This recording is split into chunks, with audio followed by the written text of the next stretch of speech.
Hello বন্ধুরা, flavours of SG কিচেনের আরও একটা নতুন ভিডিওতে তোমাদের সবাইকে স্বাগত।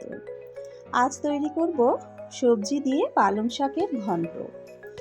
দুপুরের গরম গরম ভাতের সাথে শীতকালে এই পালং শাকের তরকারি থাকলে কিন্তু পুরো ভাতটা এই তরকারি দিয়েই খাওয়া হয়ে যায়। তাহলে চলো দেখে নেওয়া যাক আমার আজকের এই রেসিপিটা। তবে ভিডিওর শুরুতেই আমার নতুন বন্ধুদের কাছে অনুরোধ রইল, প্লিজ আমার চ্যানেলটা সাবস্ক্রাইব করে আমার পাশে থেকো।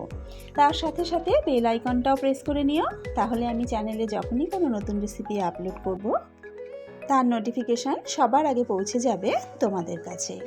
পালং শাকের ঘন্ট তৈরি করার জন্য প্রথমে একটা কড়া গরম করে তাতে দিয়ে দিলাম 2 টেবিল চামচ তেল।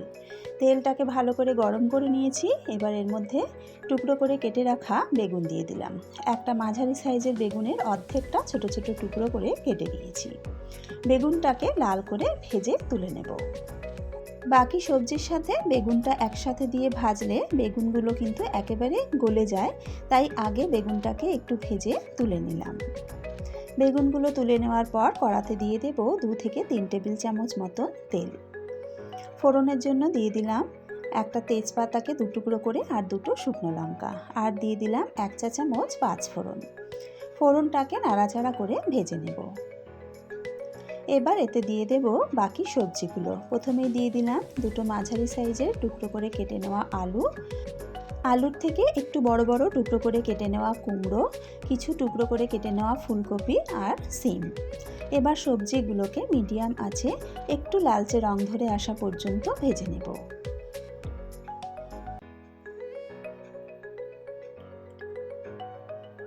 দেখো সবজিগুলোতে কিন্তু হালকা লালচে রং ধরতে শুরু করে দিয়েছে। এবার এর মধ্যে দিয়ে দেব স্বাদ মতো নুন, আর দিয়ে দেব 1 চা চামচ হলুদ গুঁড়ো।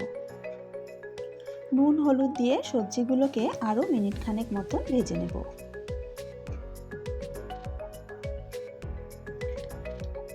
সবজিগুলোকে আরও মিনিট খানেক মতন ভেজে নিয়েছি।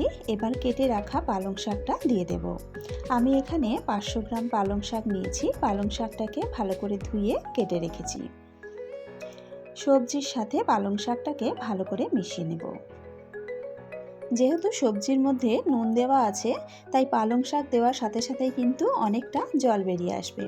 দেখো কতটা জল বেরিয়ে এসেছে। এই জলেই কিন্তু পালং শাক আর সবজি সেদ্ধ হয়ে যাবে। এবার মিডিয়াম টু লো আঁচে চাপা দিয়ে 10 মিনিট রান্না করে নিলাম। 10 মিনিট পর চাপাটা তুলে নিলাম। এই সময় কিন্তু আমাদের সবজিটা অনেকটাই সেদ্ধ হয়ে গেছে। দেখো ফুলকপি কিন্তু খুব ভালোভাবে সেদ্ধ হয়ে গেছে।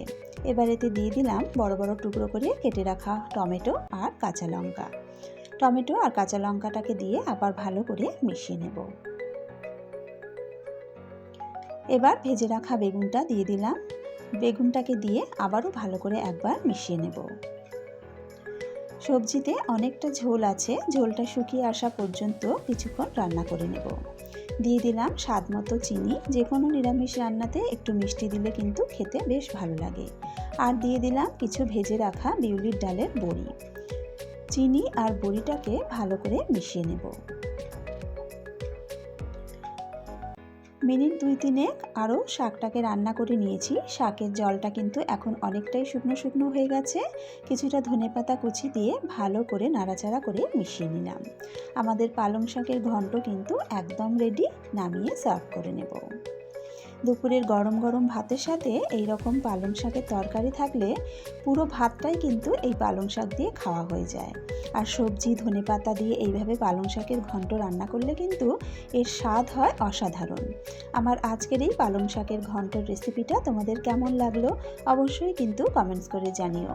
রেসিপিটা ভালো লেগে থাকলে এইভাবে বাড়িতে অবশ্যই একবার ট্রাই করে দেখো, খেতে খুব ভালো লাগে। ভিডিওটা ভালো লেগে থাকলে লাইক ও শেয়ার করে দিও। আজকের ভিডিও এখানেই শেষ করছি। আবারও হাজির হয়ে যাব একটা নতুন রেসিপির সাথে।